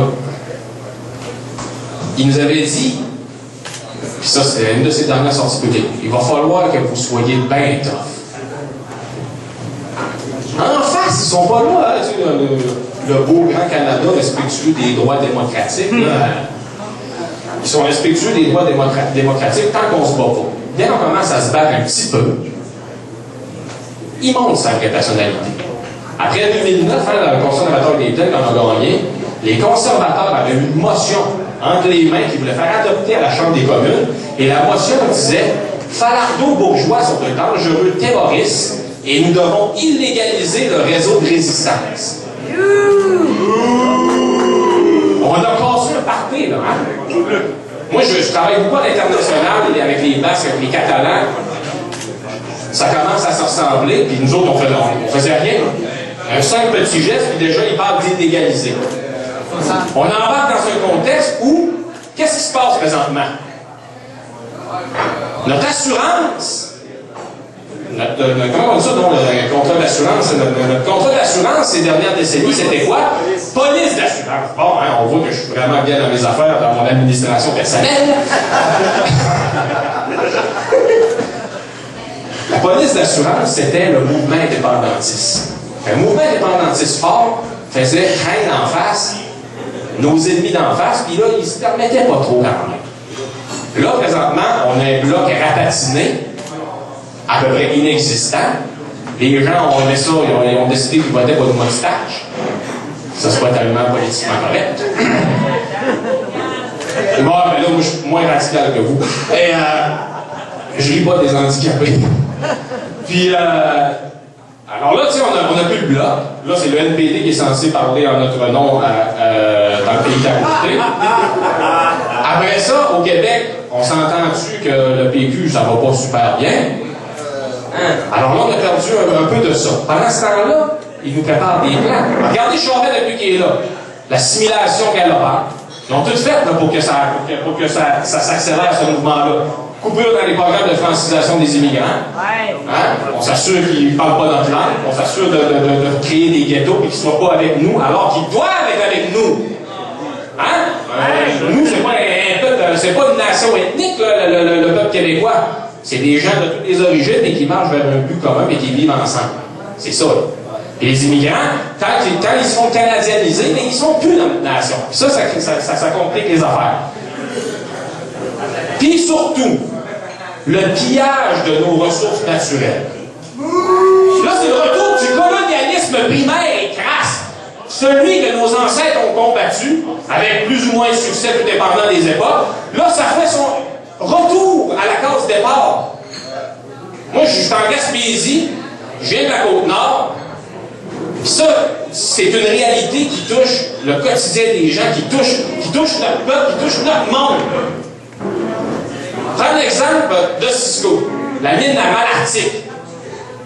C'est épouvantable de ce qui s'est passé là. On a un de nos militants, nous autres, mon ami Carl Contant, il a travaillé, lui, pour Edouard et Gosselin, il allait tasser les maisons. La loi de la compagnie s'installait dans notre pays, une compagnie étrangère qui venait chercher notre or. Puis là, parce qu'il y avait une ville par-dessus, une ville québécoise, ils ont dit, tassez-vous, ma gang de crottés, on vient chercher votre or pour mettre votre argent dans nos poches. T'as rien d'étouffer à force. Tellement que ça me choque que ça me met en sacrament. Là, les personnes qui étaient là, ils se sont fait rire en pleine face. Et là, ils Gosselin pour les amuser parce qu'ils lui donnaient l'évaluation municipale. Faut-tu lire du monde dans la région d'évaluation municipale? T'es à peu près capable de faire un cabanon sur le Mont-Royal avec ça. On dit là, vous n'avez pas droit à rien, puis là, parce que là, on veut quand même que vous trouviez ça un petit peu agréable, ce qui se passe. Puis ils ont construit une estrade qui regarde passer les maisons. Ils pognaient les maisons, puis ils tiraient ça sur le foutage à peu près n'importe comment. Ils endommageaient les maisons. Il y en a un bonhomme, lui, il a décidé qu'il était résistant jusqu'au bout. À la fin, il y a eu un coup de pied au cul, il n'y a rien eu. Clark City. Puis qui parle de ça? Qui a défendu ce monde-là? Le PQ! Isabelle Fontaine, qui est la représentante des jeunes du PQ, était lobbyiste pour Cisco Calis. C'est-tu assez grave? Tu sais, Michel Chartrand, quand il disait qu'il y avait deux vestes et la début était dans le milieu, là. Des fois, ça ressemble à ça. Puis nous autres, au journal, parce qu'on travaille, puis on travaille avec l'information, la libération par la plume, on a fait sortir des documents concernant cette mine-là. Qu'est-ce qu'on a découvert? Ils s'installent chez nous, ils tassent le monde, ils prennent... Hey, là, la mine, là, c'est des milliards et des milliards, on parle tard, là. Ben, imaginez-vous donc que le gouvernement du Québec, du petit rapace qu'on a à Québec, là, M. Charest frisé, là, lui, il a signé un contrat qui dit que, une fois que la mine va avoir cessé ses activités, c'est le peuple québécois qui va payer pour nettoyer le site. Hein? C'est beau, ça? Puis on a des petits notables de la place de Malartic. Hein, je voyais ça, là, le temps qu'on fait vite, là, c'est au printemps, je pense ça. Lui, il était quand même content. Et tu sont fins, les gens de Cisco, vous avez là, je suis allé. Vous avez acheté 4 ordinateurs, l'école primaire. peine d'être une pute qui se vend pour pas cher, là.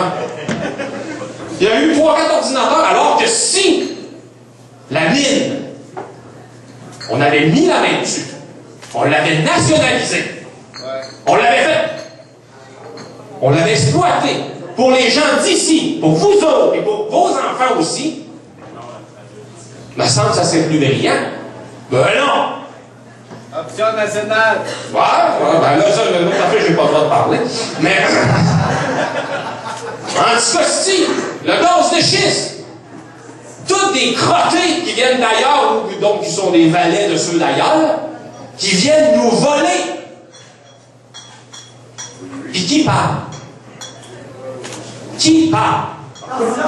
La presse. Hein? Moi, je parle au monde là, dans l'Est du Québec, ils sont tous choqués. Mais qui parle en leur nom? C'est ça, la démocratie? Moi, je suis révolté. Je suis choqué. Moi, je me lève le matin, je saigne quasiment du nez en me levant. Je ne peux pas concevoir que c'est vers ça qu'on s'en va et que personne ne fait rien. Là, il y a bon, tantôt, il y a crié option nationale. Oui. Mais il va falloir aussi, ça, tu sais, là, on va fermer la boucle du début. C'est nous autres aussi. Faut pas tout le temps, tu sais, faire confiance à l'élite politique va régler mes problèmes. Non, non. L'engagement citoyen, l'engagement militant, l'engagement québécois. Ouais. Si on se bat, avec intelligence et courage et amour, parce qu'il y a beaucoup d'amour dans une cause politique. S'il n'y a pas d'amour dans la cause politique, ça marche pas. L'amour des nôtres, l'amour de la justice, de la liberté. L'amour de notre terre. Ouais. Moi, j'ai confiance en nous. J'ai confiance, le peuple québécois est ici, il résiste depuis 1534, 1608, on s'entend qu'on va pas faire grand-chose, mais disons depuis 1608, puis on a défriché cette terre-là, on a construit un pays qu'on s'est fait voler, on a fait preuve de résistance, de résilience. On est encore capable aujourd'hui, d'enregistrer des victoires. Si les petits militants que nous sommes, on a été capables de faire plier un gouvernement canadien dans le dossier de la Constitution, si on était une gang de petits militants à faire cracher le morceau à un premier ministre avec ses résidences, imaginez si on additionne les forces. Aujourd'hui, je vous vois, vous êtes nombreux. Il y a un beau groupe à Laval, tantôt, je regardais ça. Moi, j'ai confiance. Mais il faut travailler. Si on ne travaille pas, puis on ne met pas l'épaule à la roue, on n'arrivera à rien. Alors moi, j'espère revenir souvent à Laval, pour voir que là, vous travaillez encore très bien. Puis, je vous garantis, on va faire du chemin ensemble. On n'a pas le choix. Comme le dit le manifeste du réseau, il y a beaucoup de peuples par le monde qui nous regardent puis qui espèrent que le peuple québécois réussisse à se libérer puis à changer un petit peu le monde à partir de chez nous. On est un peuple qui est admiré. Hein. Des fois, on s'est tellement traité tout le temps de crotté, puis de pas bon, puis de perdant, qu'on l'oublie, ça. Et moi, quand je vais en Catalogne, puis partout, ils sont admiratifs de l'indépendantisme québécois, de la résistance du peuple québécois. Ces peuples-là nous regardent, on n'a pas le droit d'arrêter. On n'a pas le droit d'abdiquer puis de baisser les bras. Si on réussit à faire notre indépendance, on va changer un petit peu ce monde-là qui a vraiment besoin de changer. Alors, continuons parce que nous n'avons tout simplement pas le droit de perdre. Et je vous remercie. Vive le Québec!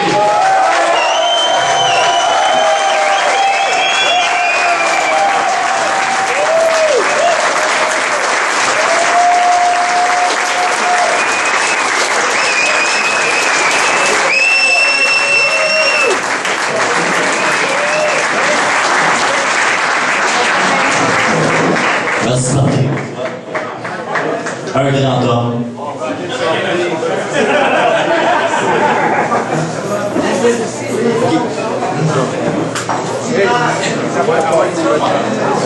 Alors, chers amis patriotes, nous sommes heureux de vous présenter. Gradué de l'école de l'humour en 2006, il a fait son premier gala du Grand Rire en 2007. Il a reçu le prix du public et le prix du jury lors du Festival d'humour de Val d'Or. Finaliste au Festival international de rire de Bierge en Belgique. Il a reçu l'Olivier de la découverte de l'année en 2011. On dit également de lui que ses propos sont crus et choquants, comme ceux du LRQ. Accueillez bien fort Guillaume Wagner.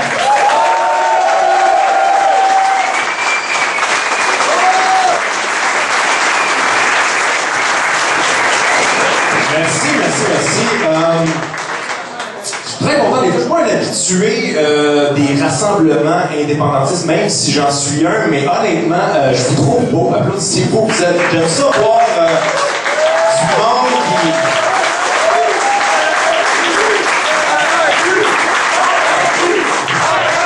Ah, j'ai pété ton micro, ça part mal. Non, mais je suis content de voir du monde qui se rassemble ensemble, qui font des choses collectivement. On sait qu'on ne veut plus rien collectivement maintenant. C'est ça qui me fait capoter. Puis je vais parler pour ma génération, parce que je pense qu'on est la pire là-dessus. On est vraiment de plus en plus individualiste. Ça me fait capoter. Puis on se réunit plus pour rien. Tu sais, moi, j'habite Montréal, OK? Puis je me présentais dans le centre-ville. L'autre jour, il y a du monde partout. Tu vois, il n'y a plus de contact humain entre les gens. Hein? Il y a du monde partout. Personne ne se parle. Tout le monde est dans sa petite bulle, s'en va acheter ses affaires. Il n'y a plus personne, il n'y a aucun contact. Castor à Montréal, on dirait qu'il est tellement de maniaque. Castor, on se méfie de ceux qui ne sont pas. Tu as remarqué ça? Castor, on se méfie de celui qui sourit. Pourquoi il sourit? C'est ce que tu fais, mais s'il va violer, c'est sûr. Shit.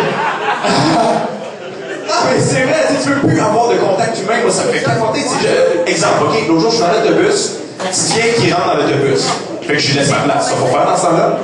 OK, à retardement, tout le monde est comme fuck la petite vieille, je suis bien assis avant de la manger. OK. Non, fait que j'y laisse ma place. Il y a un écriteau, t'as pas le choix. Fait que là, la petite vieille, elle capote. Elle serre sa sacoche, elle me regarde du coin de l'œil, elle veut pas la place. Message, petite parenthèse, message aux petites vieilles. Pourquoi les petites vieilles assument tout le temps que les jeunes, on veut les violer? Non, OK? Fais rien de tranquille, les petites vieilles, OK? Les gangs de rue, vendredi soir, ils se disent pas qu'est-ce qu'on fasse voir les boys. Est-ce qu'on sac une bonnet au sans-abri ou on vole un dépanneur ou mieux que ça, j'ai du lubrifiant, on s'en va aux résidences du soleil.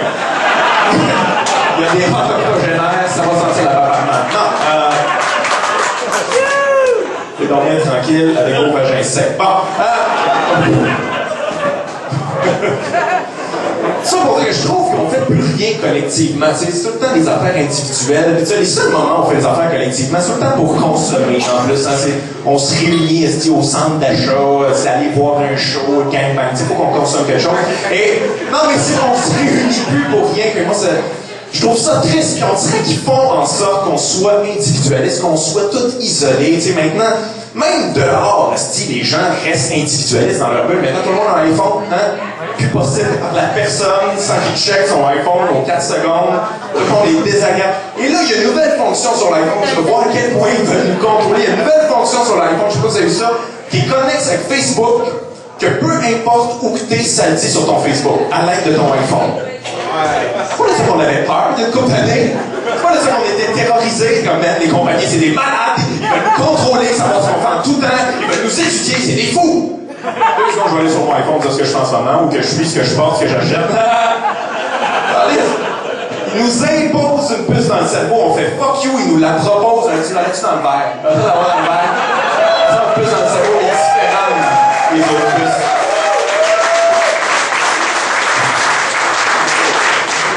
Non, mais c'est vrai, ils nous isolent de plus en plus. Ils veulent plus qu'on ait de contact humain entre nous autres. Tu vas juste à l'épicerie maintenant. Je sais pas s'il y a ça à Laval. Je pense qu'il y a ça à Laval aussi, à Montréal. Il y a ça partout. Il y a plus de caissiers. Ils te mettent une machine puis tu passes tes affaires toi-même. C'est quoi cette affaire-là? On fait le... Ouais, au Canadian Tire, il y a ça. Au Maxi, il y a ça. On fait le job. C'est quoi ça? C'est quoi le coup après? Je vais prendre un Big Mac. Les pains et les boulettes sont là. C'est autre chose, je peux pas votre multinationale passer à la mode, je sais pas. Alors, c'est fou, ils nous isolent de plus en plus. Puis, tu sais, on a des outils maintenant.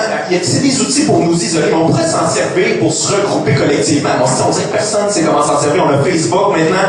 Tout le monde est sur Facebook. Tout le monde s'en sert pour des conneries. J'ai reçu, ok, ça c'est vrai en passant, peut-être vous l'avez reçu aussi. J'ai reçu récemment une demande d'invitation pour un groupe de pression pour que McDonald's livre à domicile. Un groupe de pression. Il y avait des gens qui s'étaient réunis, qui avaient réfléchi à ça. Tu veux maintenant éliminer la seule activité qui est inclue, marcher, c'était la seule inclue là-dedans. C'est pas ton rêve ultime qui te livre la bouffe directement sur la bolle, faire une espèce de cycle infini. C'est quoi ton projet de société? C'est...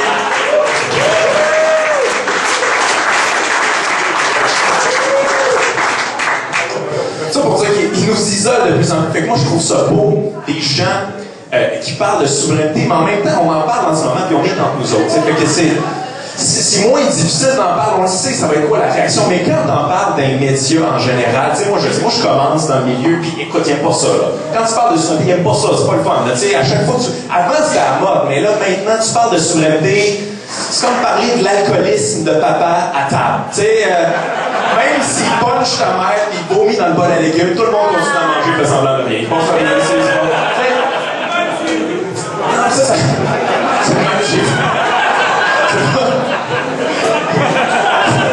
dis-le pas au moins. Dis-le pas.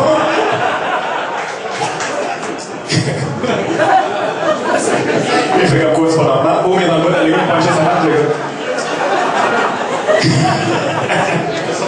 Ah, mais ça pour dire, moi je parle pour ma génération, mais je sais que, surtout moi, là, à mon âge, pas normal, c'est normal. Moi je trouve ça normal, mais à ma génération, on parle pas de souveraineté. T'sais, ma génération est très individualiste, très.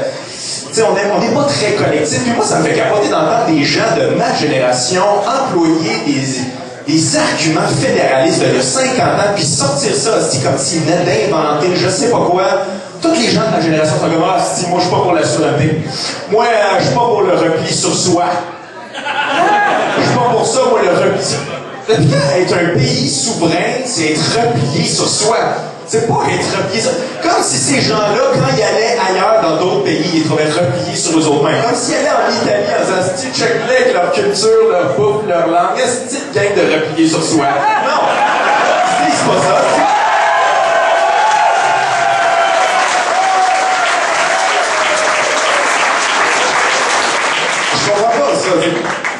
Parce que quand on va dans un autre pays, on est tous pareils. Tout le monde est pareil. Que tu sois fédéraliste ou souverainiste, on est tous pareils. Quand on va dans un autre pays, on vient une espèce de matante touriste. Hein? On est comme, mon Dieu, c'est ton bien fun. Ici, ils parlent une langue que je ne parle pas. Mon Dieu, Seigneur, ils ont des chapeaux que je ne possède pas. Mais c'est quoi cette danse? Peux-tu apprendre votre danse? on est tous des matantes ridicules. T'sais.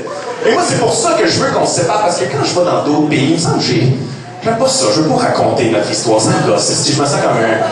Tu sais, surtout quand tu vas dans un autre pays où ils se sont battus pour leur indépendance, tu te sens cheap un peu, hein? C'est comme si nous, on a pris les armes, ça a pris des années, et finalement on est libre sans être à genoux. Vous?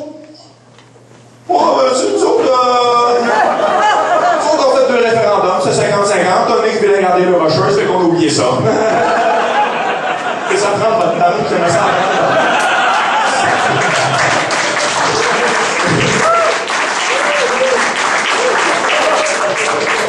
Non, mais c'est triste parce que si le Québec était une personne, on serait le gars qui, quand il était jeune, il avait plein de rêves, plein d'ambitions, mais finalement a pris la job stable de bureau. Tu sais, moi j'ai rien contre la job stable de bureau, mais c'est pas super excitant.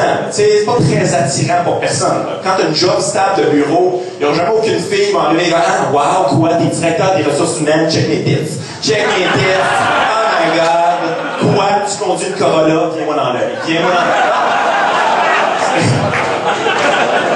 Il y a une couple qui font Chris, ça serait cool, par exemple. Ça serait Non, mais moi, je veux qu'on se sépare aussi pour qu'on ait une fierté collective. T'sais. Puis je dis pas qu'on n'a pas de fierté en tant que peuple, mais tu sais, on a une fierté qui sort pas souvent, je trouve. T'sais. C'est vrai, elle sort pas souvent, mais quand elle sort tout croche un peu. Comme à Saint-Jean, c'est quoi qu'on fait?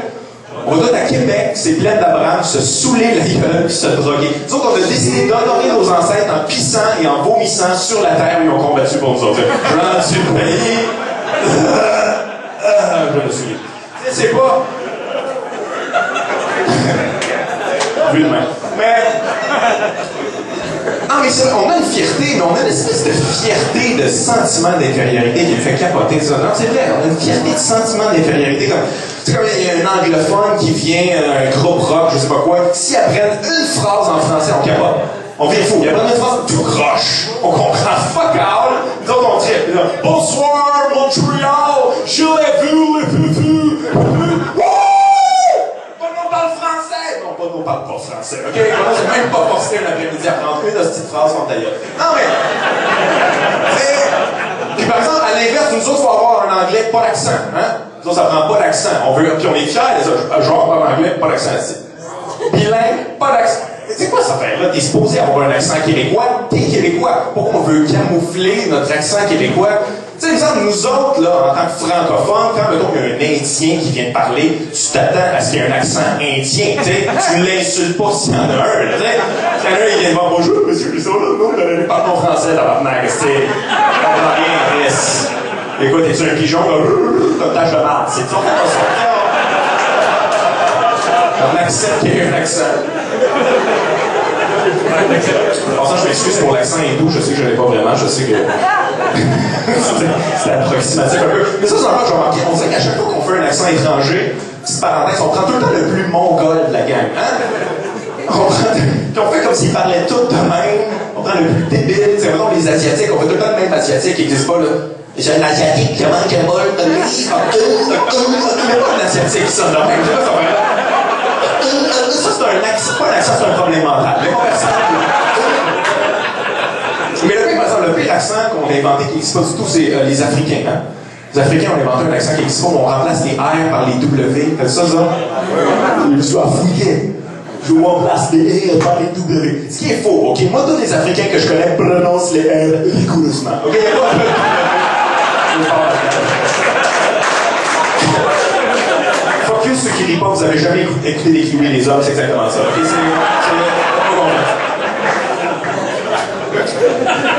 Mais ça pour dire qu'à chaque fois, moi, j'en parle, j'ai souvent c'est les mêmes vieux arguments ridicules. Un qui se dit, ah, ça, c'est de l'affaire de haine. Ça, c'est de la haine, envers l'autre. Et moi, je déteste pas le Canada. Moi, je déteste pas le Canada. Pour vrai, je déteste pas le Canada. Pour la simple et bonne raison, je sais pas c'est quoi le Canada. J'ai aucune idée. Non, mais c'est vrai. Même eux autres, là, ils savent pas c'est quoi le Canada. Les Canadiens anglais n'ont aucune idée c'est quoi le Canada en tant que... Ils n'ont aucune idée. À chaque fois qu'ils essaient de nous rendre fiers, les Canadiens, ils n'ont aucune idée comment. Hein? On l'a vu à Vancouver avec les Jeux Olympiques, la cérémonie d'ouverture, c'était quoi? Des castors gonflables géants, la police montée, des Amérindiens et des ceintures fléchées. Quand est-ce dans ta vie tu as vu ces quatre affaires-là réunies sans avoir pris d'acide? Jamais. OK? Impossible. C'est ça. Mais c'est pas l'affaire de haine. Moi, je déteste pas les Canadiens anglais.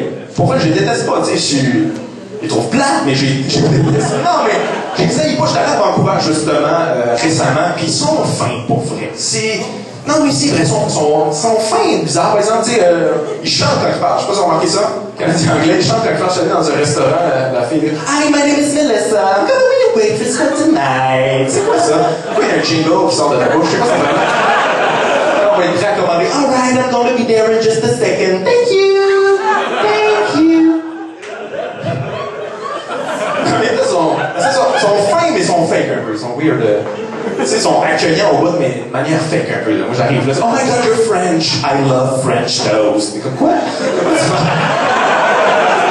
Ça veut dire que tu réalises que peu importe ce que tu dirais, tu serais content. Là, tu pourrais leur dire que t'as le cancer. Oh my god, I love cancer. I love shipping blood. T'en fais trop.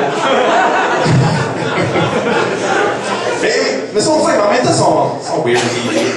C'est la première fois que je voyais les gens, c'est la première fois vraiment que je voyais du monde qui vivent pas leurs émotions qu'ils disent. Vous avez remarqué ça? Les Canadiens anglais, ils disent leurs émotions qu'ils vivent pas. Ils sont comme, oh my god, I'm so sad. Oh, I'm so happy for you. C'est un goût des frappés, ou des fourrés. Un des deux. Juste voir une vraie émotion dans leur face une fois. Je suis sûr que même là, ça marche pas. Je suis sûr que même là, c'est comme, oh my god, thank you for putting your penis in my vagina. Thank you.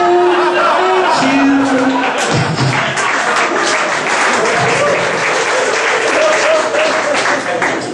Mais je suis pas ça pour blaster les Canadiens anglais.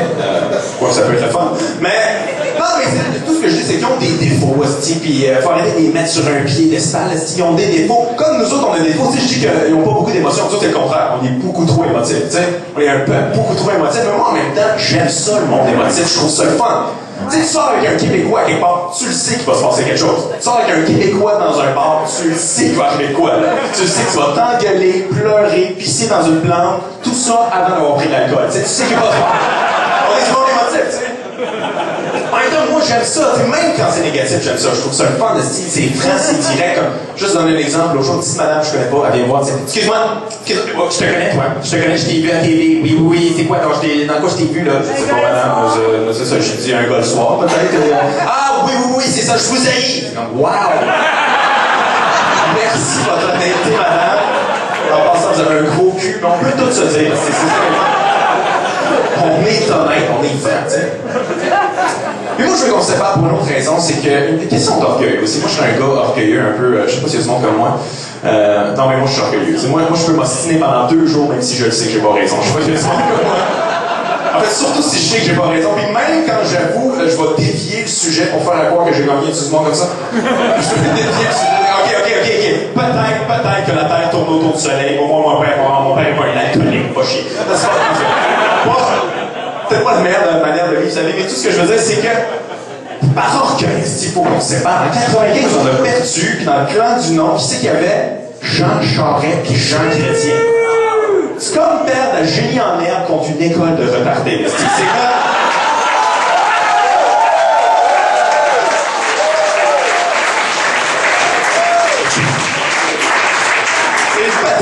Quelle est la capitale de l'Espagne? Madrid, exactement. Un point pour l'équipe des Rouges. J'ai comme, qu'est-ce que c'est ça? Arrangé, c'est des Mongols. Et là, je suis pas en train de dire que les fédéralistes, c'est des Mongols. J'ai beaucoup de respect pour les Mongols. Mais...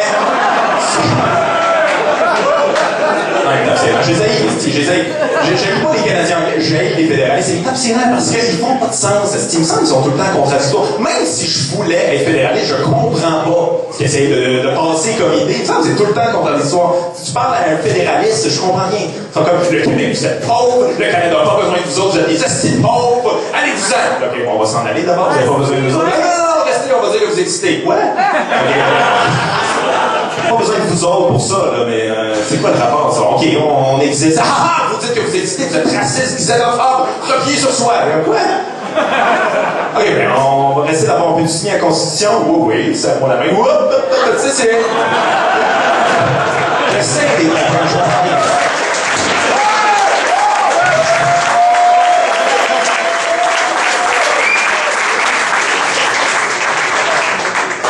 Et en terminant, je voulais parler d'un truc. J'ai entendu le Felkis tantôt, puis écoute-moi. Ex-Felkis, oui. Mais moi, c'est ça, que je vais t'expliquer pourquoi je dis. Moi, écoute, OK, ça a l'air fou ce que je dis, mais.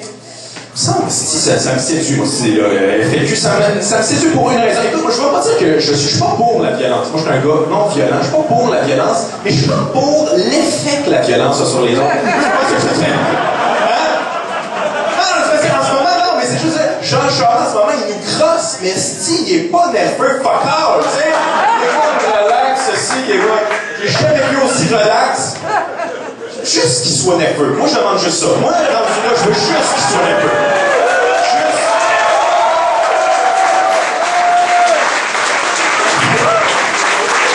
J'en demande pas beaucoup, là. Je veux pas qu'il meure. Je veux juste qu'il aille chercher son courrier qu'un manche à balai, comme ça. Je veux juste qu'à chaque fois qu'un char passe la nuit dans la rue en avant de chez eux, il se réveille en soir avec la marque dans son lit. C'est pas demander beaucoup, c'est pas extrémiste, ça, c'est...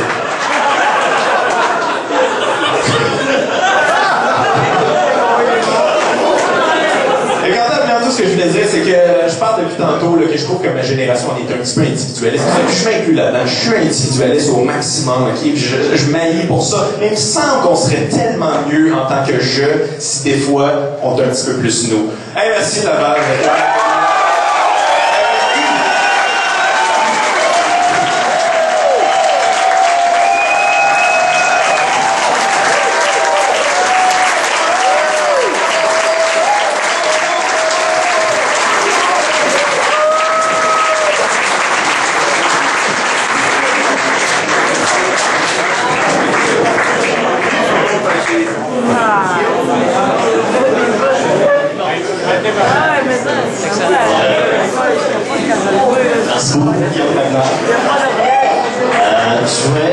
Je voudrais juste prendre un petit 2 minutes pour qu'on dise un gros merci tous ensemble à je me souviens Québec.net Parce qu'ils sont en train de filmer pour nous gratuitement sur 2 caméras, en plus de nous diffuser en direct sur le web. Fait que j'aimerais ça qu'on leur donne une grosse main d'applaudissements. Merci, Marie.